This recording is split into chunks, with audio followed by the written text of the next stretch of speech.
அனைவருக்கும் வணக்கம். பொங்கல் கொண்டாடி இருப்பீங்க. எல்லாருக்கும் இனிய பொங்கல் திருநாள் நல்வாழ்த்துக்கள்.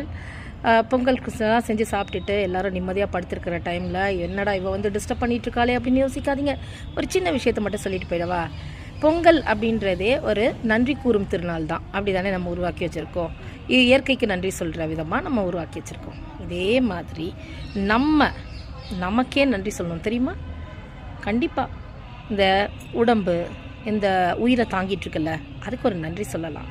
இந்த மனசு எல்லாரையும் அன்பு செய்கிறதுக்கு பழகி இருக்குல்ல, அதுக்கு ஒரு நன்றி சொல்லலாம். இந்த கையை இந்த கன்னத்தை அப்படி தொடுறதுக்கு உதவி பண்ணுதில்ல, ஒரு பொருளை எடுக்கிறதுக்கு உதவி பண்ணுதில்ல, அதுக்கு நன்றி சொல்லலாம். கண் பார்க்கறதுக்கு உதவி பண்ணுது, அதுக்கு நன்றி சொல்லலாம். இது மாதிரி எல்லாருக்கும் எல்லா விஷயத்துக்கும் நம்ம நன்றி சொல்லலாம். ஏன் அம்மா காஃபி கொண்டு வந்து கொடுத்தா வாங்கும்போது தேங்க்ஸ்மா அப்படின்னு சொல்லி வாங்கி பாருங்களேன். அம்மாவுக்கு அப்படி ஒரு சந்தோஷமாக இருக்கும். உடனே சொல்லுவாங்க, நீ எதுக்கு எனக்கு தேங்க்ஸ் சொல்கிற, இது என் கடமை அப்படின்வாங்க. என்ன தான் கடமையாக இருந்தாலும் அதை செய்யணும்னு மனசு வருது இல்லை, அதுக்கு ஒரு தேங்க்ஸை போட்டு வச்சுருங்க.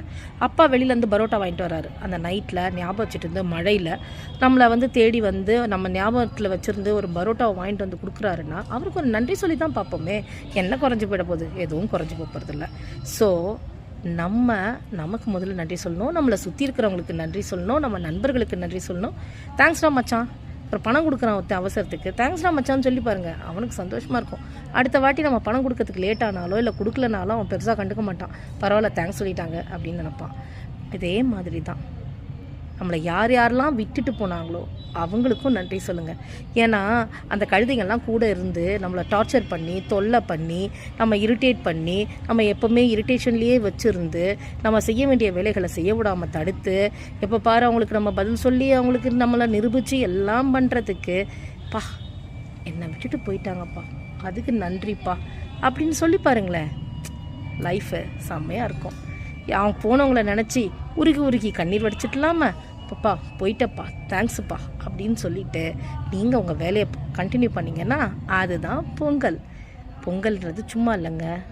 பொங்கல் வாழ்க்கையை பொங்க வைக்கிறது, அதாவது சந்தோஷத்தை அதிகப்படுத்துறது, நம்ம கடமைகளை அதிகப்படுத்துறது, நம்ம ஆயுளை அதிகப்படுத்துறது. புதிய பானை, புதிய அரிசி, புதிய மஞ்சள் எல்லாத்தையும் புதுசாக போட்டு நம்ம செய்கிற இந்த பொங்கல் எப்படி புதியதை உருவாக்குதோ அதே மாதிரி நம்ம மனசில் பழசெல்லாம் போயிட்டு எல்லா விஷயங்களையும் புதுசாக நம்ம ஆரம்பிக்கிறது தான் பொங்கல். மீண்டும் ஒரு முறை அனைவருக்கும் நன்றிகளோடு பொங்கல் திருநாள் நல்வாழ்த்துக்கள்.